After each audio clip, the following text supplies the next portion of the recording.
Un testament, ce n'est pas une mince affaire. Il ne s'agit pas seulement d'une répartition de biens ou d'argent, mais aussi d'un document impliquant parfois une charge émotive considérable. Pas besoin d'être juriste pour comprendre que la qualité première d'un testament, c'est de refléter fidèlement la volonté de son auteur. Le bon sens nous dicte également que l'auteur d'un testament doit avoir assez de lucidité pour comprendre ce qu'il fait. L'esprit et la lettre de ces principes de base sont-ils toujours respectés? Voyez vous-même. Ça, c'est la dernière photo. Pierre-Élise Pepin se rappelle de Benoît Pepin, le père de Pierre. La dernière fois qu'on pouvait le sortir sans qu'il tombe. Ah oui. À cette période, Benoît Pepin est placé dans une maison spécialisée pour les personnes atteintes d'Alzheimer. Les premiers symptômes qu'on s'est aperçus, c'est il rappelait dans la journée pour nous demander la même chose. Ça a commencé comme ça. L'état de M. Pepin continue à se dégrader. Le 11 janvier 2007, il décède. Et toute une surprise attend sa famille. Une fois la personne décédée avec l'acte de décès, là, il faut demander pour le testament.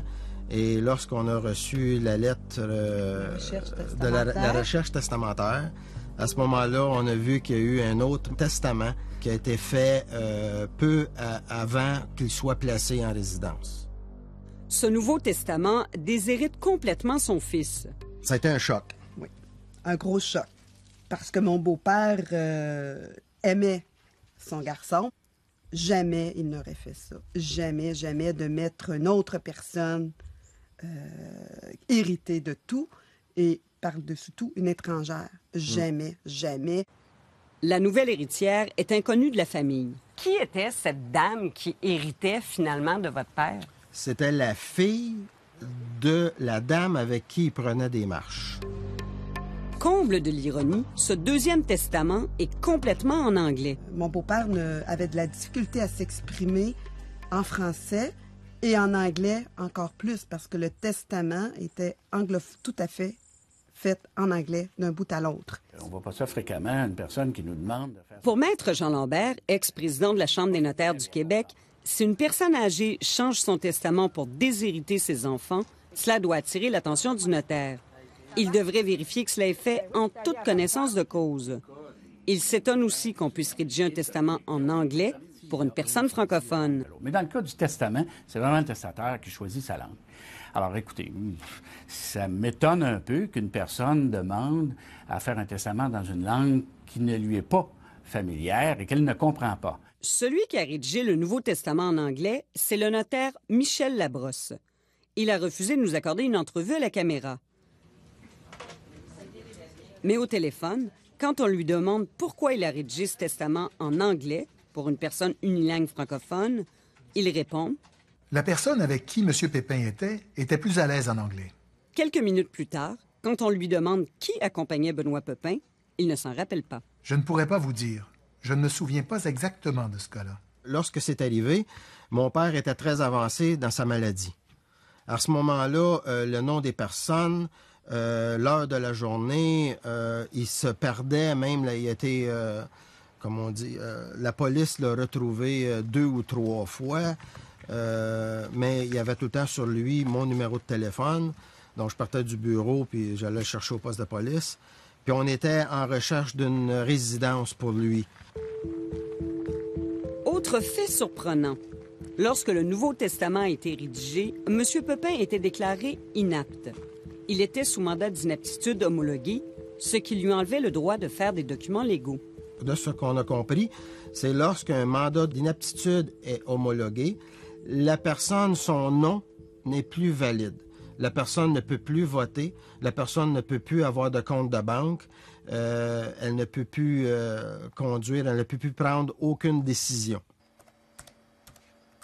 Pierre-Élise Pepin croit que le notaire Labrosse aurait pu vérifier que Benoît Pepin était sous mandat d'inaptitude homologué, puisqu'il existe un registre facilement accessible sur Internet. Il aurait pu vérifier, il existe un registre au curateur public, et même moi, qui j'ai accès, je ne suis pas un professionnel, et j'ai accès.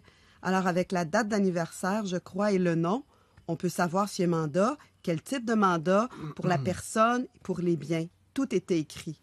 Les notaires ne sont pas tenus de consulter ce registre. Mais ils doivent s'assurer des capacités mentales de leurs clients. Monsieur, ça ne doit pas être écrit, je souffre d'Alzheimer.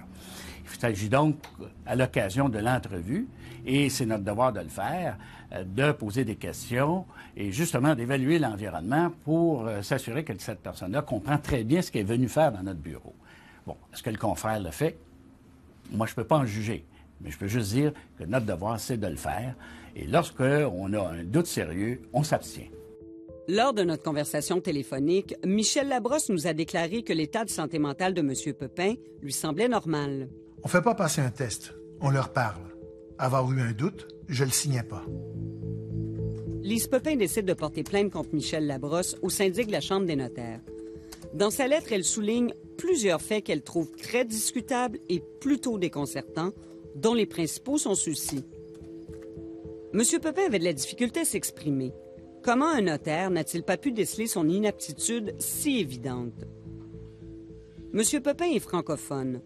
Pourquoi avoir rédigé le testament en anglais?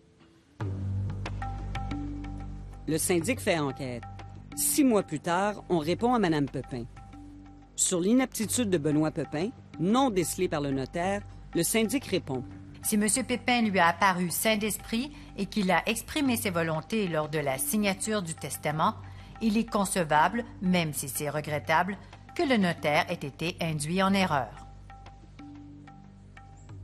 Lise Pepin se demande pourquoi la question du testament rédigé en anglais n'a pas été soulevée par le syndic de la Chambre des notaires lors de l'enquête. Ils n'ont pas accroché sur le fait que le testament était fait en anglais, alors que mon beau-père est francophone et que l'héritière est anglophone. Des demandes d'enquête, on en reçoit près de 700 par année. La Chambre des notaires a accepté de nous recevoir, mais sans nous parler de ce dossier d'enquête en particulier. Quand il y a une enquête au syndic là, de la Chambre des notaires, est-ce que le fait de rédiger un testament en anglais pour une personne, une langue francophone, c'est quelque chose qui doit être pris en considération puis questionné, selon vous? Il faut regarder encore une fois le contexte du dossier. On ne peut pas statuer de façon définitive sur ce seul élément. Il faut regarder l'ensemble du dossier. Est-ce que cet élément-là doit être pris en considération lors d'une enquête? Il pourra être pris en considération lors de l'enquête. Encore une fois, il faut tenir compte du contexte. En fait, le syndic ne déposera qu'une seule plainte disciplinaire contre Michel Labrosse, celle de ne pas avoir conservé une photocopie des pièces d'identité de M. Pepin lors de la signature du testament. Il aurait dû garder des preuves de... Parce que, est-ce que la personne qui s'est présentée était bien le bon testataire? On peut se poser la question. Est-ce que c'était bien la bonne personne? Finalement, le notaire Labrosse est condamné sur ce seul point. Il écope d'une amende de 1 200 $. C'est la 4e condamnation de Maître Labrosse par la Chambre des notaires. Pour la Cour supérieure. Monsieur et Madame Pepin, eux, ont engagé un avocat pour faire annuler le 2e testament en cours. Des démarches longues, laborieuses et qui leur ont coûté cher. C'est sûr que tous les frais sont à notre charge et ça leur a coûté environ 8 000 $ pour faire annuler le 2e testament. Pour avoir justice, des fois, c'est difficile. Même en ayant tous les papiers légaux, il faut quand même se battre pour avoir une certaine justice.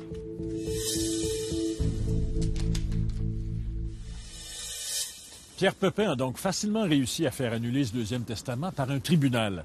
L'annulation a été automatique, puisqu'au moment où le testament a été rédigé, le père de M. Pepin était considéré comme inapte. De plus, la bénéficiaire du 2e testament n'a pas contesté cette procédure en cours. Enfin, après que la facture ait parlé au notaire Labrosse, celui-ci a décidé de rembourser tous les frais encourus par le couple Pepin.